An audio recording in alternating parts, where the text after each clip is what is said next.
South of Midnight acaba de ser lançado. Eu joguei o game antecipado e gostaria de falar algumas coisas sobre ele para vocês.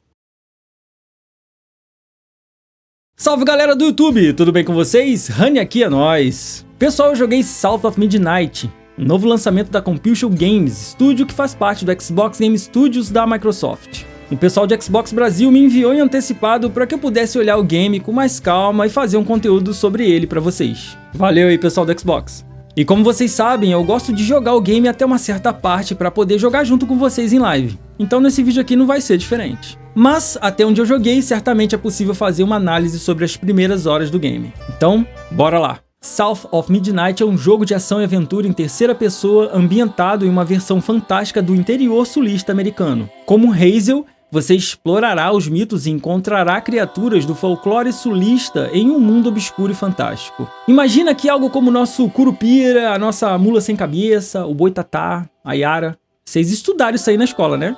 É bem por aí. Só que nesse jogo o folclore é mais moderno, impulsionado por uma narrativa rica, um estilo de arte temperamental único e músicas líricas inspiradas no sul dos Estados Unidos, mais precisamente aí da Louisiana. Em termos de música, o game faz muito bonito, por sinal. Você não vai ficar ouvindo musiquinha de videogame durante a gameplay, não. Todas elas foram tocadas por bandas locais do sul dos Estados Unidos com trilha sonora de Oliver Delivier, que tem influências nativas do jazz e blues.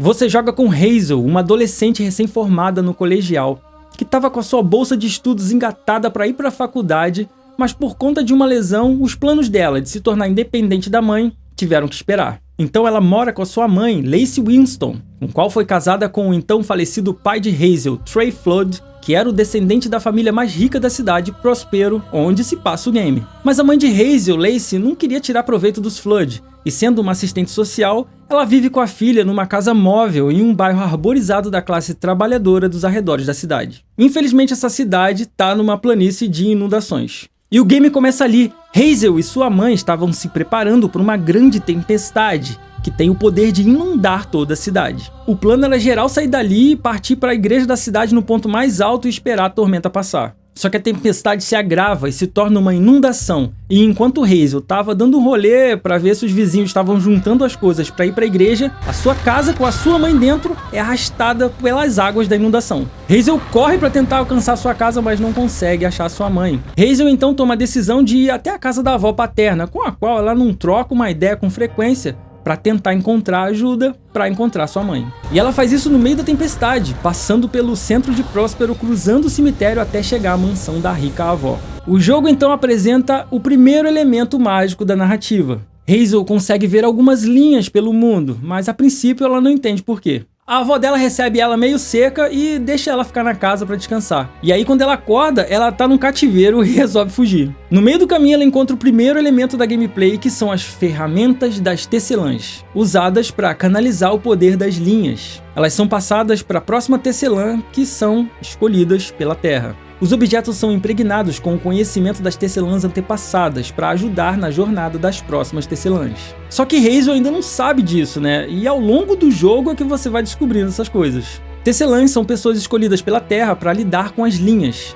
Elas são capazes de ver essas linhas que fazem parte da grande tapeçaria, onde no jogo é o tecido do universo que conecta todas as coisas. Ela é invisível e intangível para a maioria das pessoas, com exceção das tecelãs, que percebem como ela interage com a realidade. Como Hazel é uma tecelã, ela consegue também ver os estigmas, que são as deformações da grande tapeçaria e são causadas por traumas. Assim como as linhas, as pessoas comuns não conseguem ver os estigmas. O foco do game é descobrir de onde vem a dor dos seres que de alguma forma foram torturados dentro desses folclores que são contados no jogo. Basicamente você tem que usar as linhas para chegar no foco da dor desse ser e guardá-las numa garrafa. Quando você descobre as dores, consegue enxergar a trama, então curar e libertar finalmente o ser da sua dor. Eu acho que já deu para dar uma base para vocês, né? O game também conta com outros elementos como objetos de eco, que são objetos do passado que as tecelãs podem trazer para o tempo presente para ajudar na aventura. A gente pode arremessar objetos, quebrar passagens e até contar com a ajuda de um amiguinho chamado Croton, onde Hazel pode manipulá-lo para entrar em locais pequenos e de difíceis acessos. Ele também pode ser arremessado para atingir obstáculos e inimigos. Os inimigos do game são chamados de assombrações, e temos diversos deles. Essas assombrações são afetadas pelo sofrimento de um povo, e quando torcem a linha da grande tapeçaria, tornam-se um estigma. As tecelãs podem vê-los e podem destruí-los ao serem desemaranhados.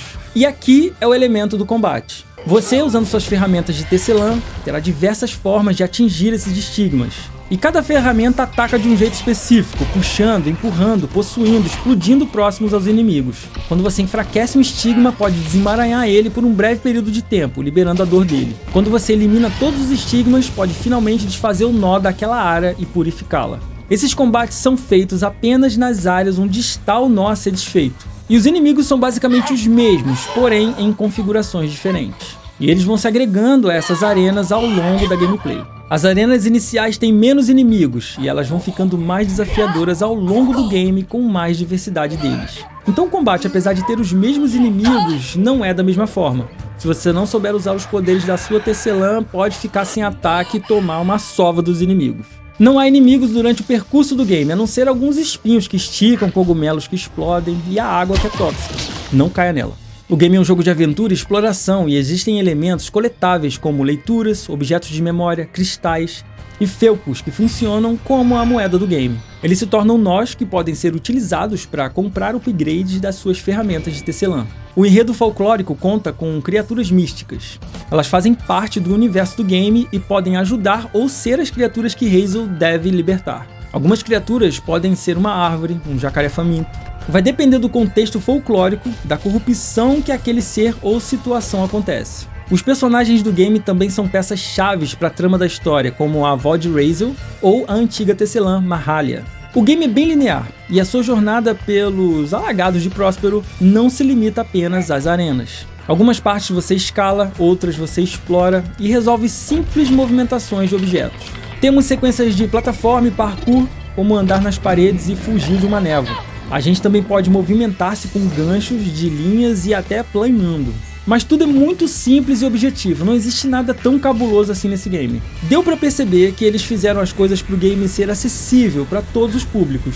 Inclusive, os coletáveis do game são muito óbvios. Se você estiver perdido, o que eu acho bem difícil disso acontecer, você pode ativar uma linha guia que vai te orientar para o próximo objetivo. Porém, se você vê dois caminhos diferentes e um deles leva para o objetivo principal, certamente seguir pelo outro caminho vai te levar até um coletável. E não existem inimigos durante esse caminho, a não ser aqueles elementos que eu falei no início. Então o game é muito fácil nesse sentido, não tem como seguir errado. Sabe, é bem linear, é um game tranquilex. Porém, são durante esses percursos que o game vai contando a história através das visões de Hazel e da música. E aqui a gente chega no elemento estético do jogo. O game é todo feito na Unreal Engine e roda a 60 frames por segundo nos Xbox Series. No PC vai ser o poder dele que vai mandar. No Xbox Series X a resolução é um 4K dinâmico, já no Xbox Series S são 60 quadros a 1080p. Não existe aquela forçação de barra para usar Ray Tracing nem sombras cabulosas. É videogame sendo videogame, diversão em primeiro lugar.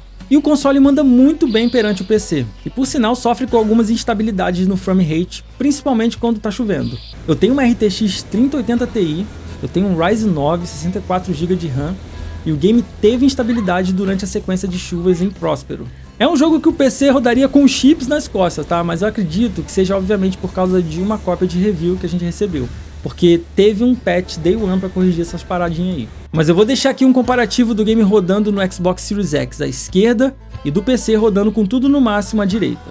Se vocês olharem bem, tem umas diferenças. Eu fiz 90% desse vídeo aí rodando no Xbox Series X. Eu só usei o PC na parte da escapada da cidade. E a Compulsion Games trouxe aqui o seu DNA. Pra quem não conhece, eles são os mesmos criadores de Contrast e We Have Feel. Ou seja, eles não são um estúdio que cria coisas óbvias. Eles optaram por trazer o game a uma atmosfera de stop motion, algo que sugere ter sido animado à mão. Funciona muito bem, principalmente durante as cutscenes. O jogo tem texturas que parecem ter sido modeladas à mão. Durante a gameplay, o jogo também conta com animações em stop motion, e quem se sentir incomodado com isso pode desligá-lo. Porém, só funciona para gameplay, durante as cutscenes a escolha artística permanece sempre ativa. Eu particularmente não vi motivo algum para desligar o stop motion, para mim inclusive nem faz sentido nesse jogo. O game está dublado em inglês e francês, porém legendado em muitos idiomas. Mas sendo um game folclórico do sul dos Estados Unidos, iria ficar até esquisito dublado em outro idioma. Seria um daqueles games que jogar no idioma nativo faz muito mais sentido. Quem compra a versão Premium Edition tem acesso ao Digital Extras, com trilha sonora do game, making of e um livro digital mostrando a lore do jogo. Também contém uma HQ sobre a história de Razel no colegial. Particularmente eu achei o game bem bacana, com cenários muito bonitos e bem montados para a estrutura do game. O jogo não é um AAA e muito menos tem a premissa de ser, mas ele entrega uma história muito bem contada com elementos únicos que a Compulsion foi muito competente em fazer. Como a ideia é ser um game para todo mundo jogar, até entendo a facilidade do game, mas se eu pudesse agregar mais, eu teria colocado alguns inimigos durante o percurso entre as áreas corrompidas. Ou ter feito aí desafios maiores para o jogador. Por exemplo, o primeiro chefe do game eu só enfrentei no capítulo 5, e foi bem assim, nível chefe de joguinho da Nintendo. As coisas que deveriam estar escondidas deveriam ser mais difíceis de acessar, por exemplo. No jogo tudo fica muito óbvio. Mas o game pra mim foi muito divertido, muito pela forma como a história é contada e a estética do game que é muito bem feita. Mas sim, eles podiam ter feito algo mais desafiador. Apesar de você ter 4 níveis de dificuldade e um personalizável, o game não apresenta muito desafio para quem está acostumado a jogar games de aventura. Por final, o jogo tem uma duração entre 12 e 15 horas se você for um fuçador nato para pegar tudo do game. No mais, o game tá no Game Pass para quem pegou a edição Premium e disponível para todos os assinantes Game Pass PC e Ultimate no dia 8 desse mês. É isso, galera. Não se esqueçam de assistir os outros vídeos e deixar o like e se inscrever no canal para mais conteúdos como esse aqui. Beleza? Rani aqui, até o próximo review. Fui!